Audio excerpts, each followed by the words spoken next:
Hey guys, I woke up early this morning and it was probably about 3 o'clock, when it says that you wake up for special things. And I got to thinking about narcissism a little bit.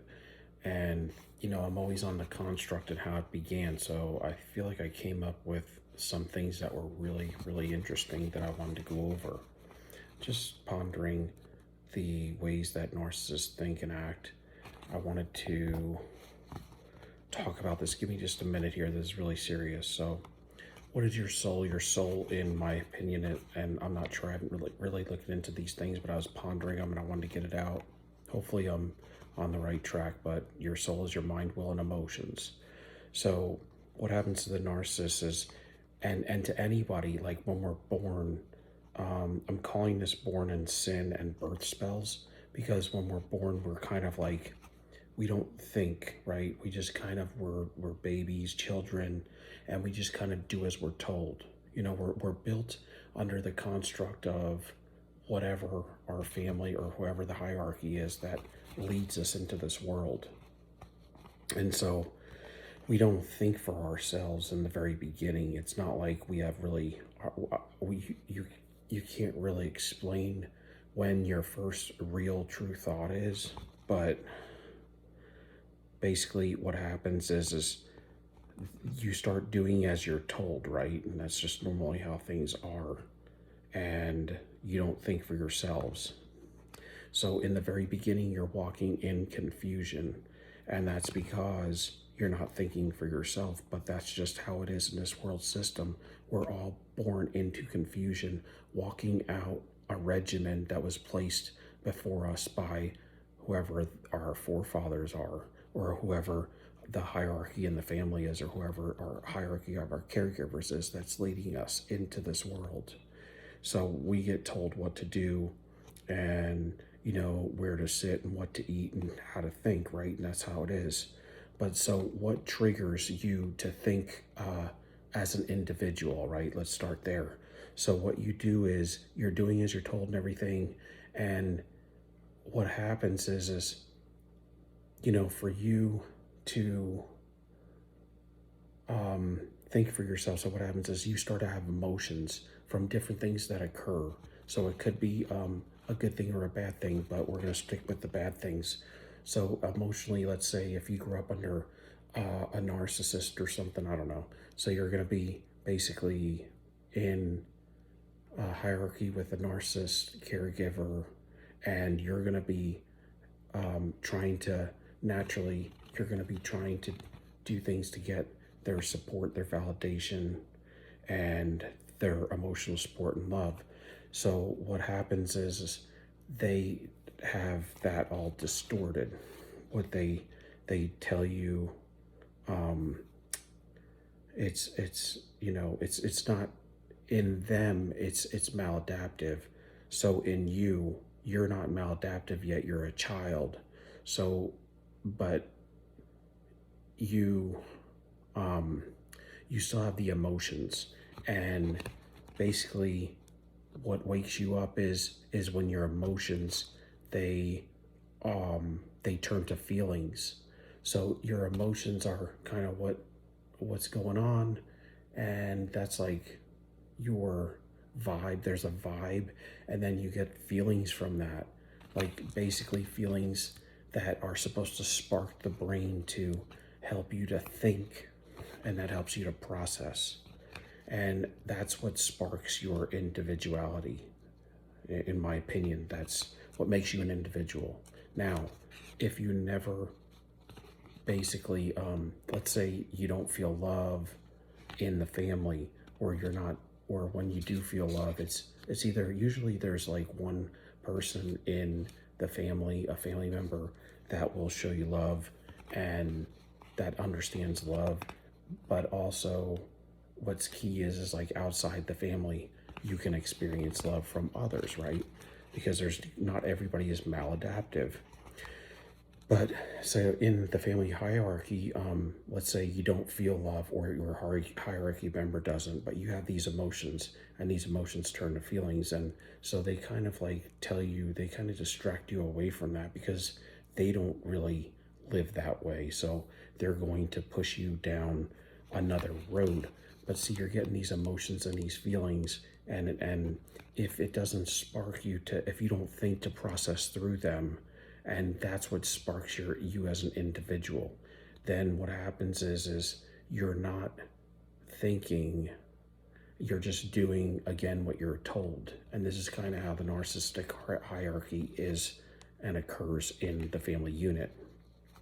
You do as you're told. A lot of times they would tell you don't think when you said, oh well, I thought.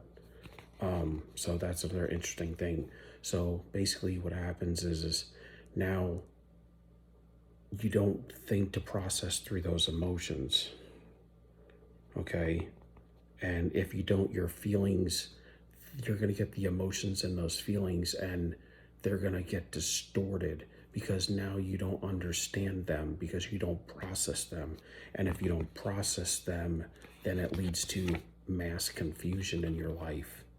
So if you do start to think about processing them, so your emotions are key for everything. If your emotions, what did I have here? Your emotions are key to the spell breaking, at least the first spell breaking.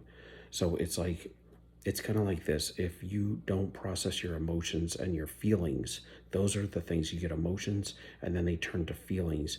And then if you don't decide to think through them, to process through them, maybe because you had trauma, okay? So let's say you had trauma and that's why you refuse to go any further as far as processing them. So you stop there.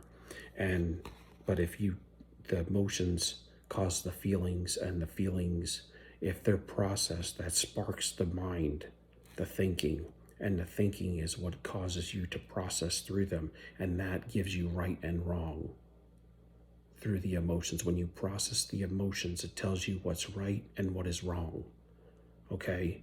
But if you don't think through them to process them, basically you're going to be on autopilot and you're not thinking for yourself again. So what you're going to do is you're going to distract from that because you're confused. So it's going to bring these weird feelings, right? And it's not going to feel good if you had trauma, if it leads to you processing through the feelings of the trauma, because that's going to be first up, right? I mean, it's going to be, those feelings are going to be coming there. But if you don't like that feeling, you're going to push it away. So what pushes it away is you have fear. And so what it causes is for you to block it with pride. And so emotions trigger feelings, is my opinion, is what I wrote down.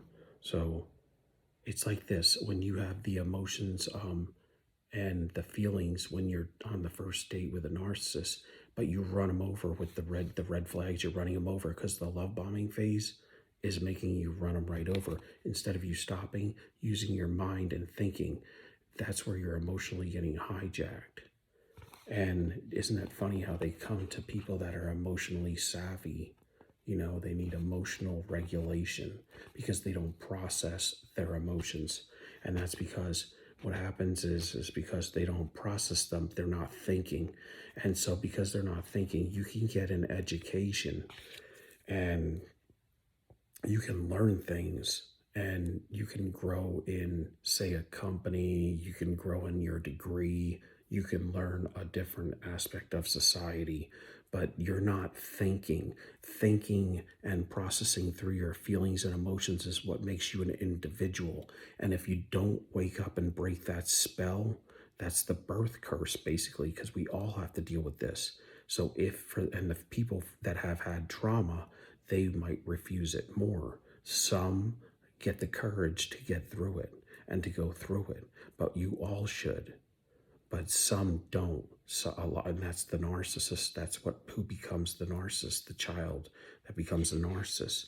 Because what they do is emotions are key for spell breaking, and emotions trigger feelings, okay? And feelings and emotions combined with feelings cause the spark for the mind to think. That turns you in from autopilot to an individual thinker. This is what I wrote down this morning at about 3 a.m. It sparks discernment, okay? Because now the only way you get discernment is for you to go through your emotions and your feelings and discern whether they're right or they're wrong. Okay. And so it sparks discernment, and discernment causes you to decide what's right and what's wrong. And that brings clarity. It breaks the confusion, and it makes you an individual. What do we always say? They're hive minded, one mindedness, or what the Bible would say, one mindedness, or they're in the matrix, or they're completely flesh. But completely flesh would be in the matrix because that's the world's system. That's not God's system. So the this separates the individual from the hive or the matrix or the one-mindedness, and discerning right from wrong breaks confusion. If not, then this happens. So you start to have you start to lust for things through manipulation. So you start to just, like, you need to you realize that there is no right and wrong, or you haven't figured that out. So they have no answer of what's right and what's wrong. To some degree, they're kind of confused because they never processed emotions, and they never processed the emotions, and the emotions bring feelings.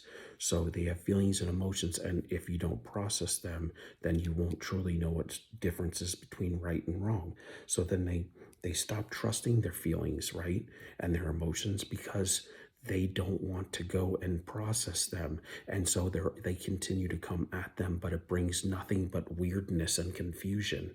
And so it pisses them off. So a lot of times that's why they fling it on people, because they can't process it. Because if you don't process it as a child, then you're going to break the processor, or you're not going to ever, if you're not going to do it as a child, it's even harder as an adult. That's my opinion.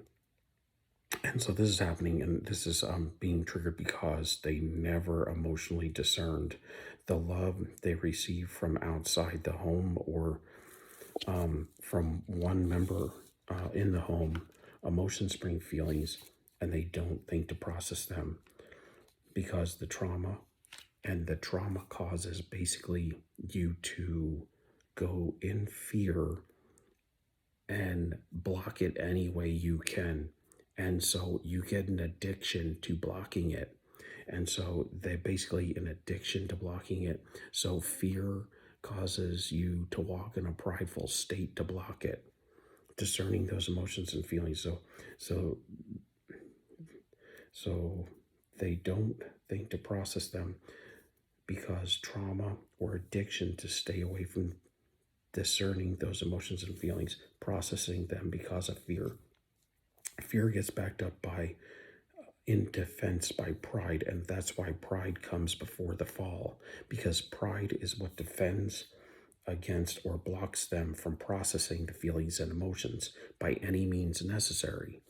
And so they will run the whole situation, they will ruin the whole situation with pride, whatever it takes to avoid the processing of the emotions, the feelings that are pent up, that will trigger healing, growth, and understanding, because they have never processed or experienced understanding. Uh, now love, understanding love. So because they have never processed or experienced understanding love, they have all these unprocessed emotions. If you don't understand love, then you're going to have love emotions coming at you, and they're going to feel weird, but you're not going to be able to discern what kind of emotions they are. And so they haven't been dealt with, so they are in complete confusion. And that's what the narcissist is. They're in complete confusion. When love comes too close, then they have to pridefully put it to death. That's my opinion. Pride jumps in and says, stop. Because if you go any further, it's going to cause you to have to deal with all of this stuff in the past. And all the stuff in the past was because you were searching for these types of feelings. And what happened was trauma. So that's why they destroy lovers. Pride is to focus on self all the time and nothing else but gains out of survival. greed of gaining things through theft or evil means, because if you don't understand love, you're going to have to go down the route of manipulating to get it, because you don't understand right and wrong, so you don't even care, or you don't even know the difference, or you don't really trust anything. So living in the now, and what can I get right now? Protect by destroying love, joy, and peace, and lusting as many manipulative ways to get by through pleasure and peace. So anything to pleasure themselves, to satisfy or make them feel a little bit of comfort. So, but they get it from like the world satisfaction, not from love or godliness or spirit. So lusting as maladaptive ways to get by through pleasure and peace. Church for comfort as a form of godliness, but denying the power. So they go to church, but they're just going as just a way to satisfy their hunger for some sort of satiety of comfort for all these fears and things. Never thinking in spirit, because outside of today is too scary. So distract with pride, and then the fall. They distract from it often when it appears. Emotions are key to spell breaking. Emotions lead to thinking. If emotions get blindsided, then it's over. Emotions sort it out, and it's motions and then feelings, and then thinking. And then thinking, it leads to you understanding right and wrong, and right and wrong leads you to understanding reaping and sowing, and then you understand the difference between what love is, because love is the path of righteousness. And when you understand the path of righteousness and then love, the more you go down the path of love and you understand that you're not going to be here forever, then you start looking into faith and future. And faith and future, depending on how far your will is built in you, like the will of God. They always say, well, then it will lead you to God and salvation. Emotions sorted out the right way lead to feelings of love. Love lead to will. Will leads to understanding.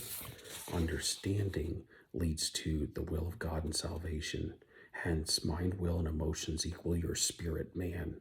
And mind quickly pushed or bullied into a regimen, like when you're born, of the world's emotions, thinking using mind clarity, understanding love, then will lead to right and wrong. If you go through that regimen where you do the processing, right and wrong leads to truth, because then you know what's right and what's wrong, and that's truth. Truth is what the difference between right and wrong. Truth leads to circumstance. Circumstance leads to understanding of reaping and sowing. That builds the construct that leads to love and forgiveness. And forgiveness brings more clarity, healing, and makes you think of your future, God and salvation. Depending, so some people can get halfway down this, so they get to, the understanding of right and wrong, but they don't get any further to get maybe healing and then God and salvation, where they get, some healing, but they don't go too far. You got to continue to go to grow in the right direction. Emotions, thinking, and love lead to will of understanding. Follow the construct set before them. Go. So emotions and thinking, love, will, and understanding. Follow the construct set before them. They do as they're told. They don't think. They live in fear as an order of power and control.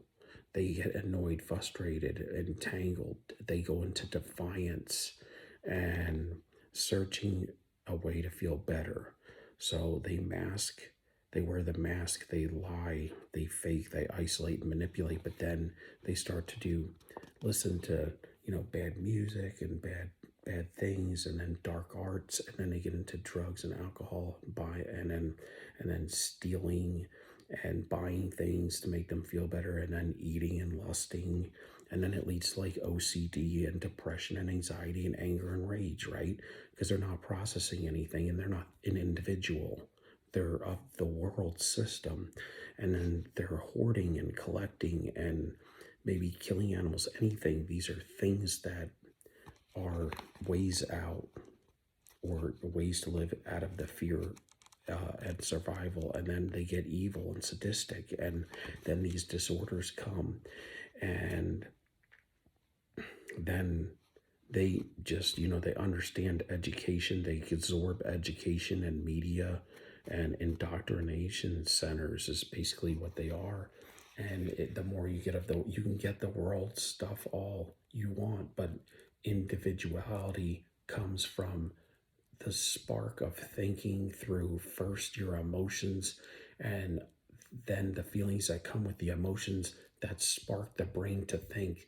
The brain that thinks, that's your mind. It makes you, sparks you to think, to process through those original initial emotions as a child or even at young adolescence, which then sparks the understanding of right and wrong. Right and wrong leads to love and hate, or understanding of what love is. And that's just how it works, y'all.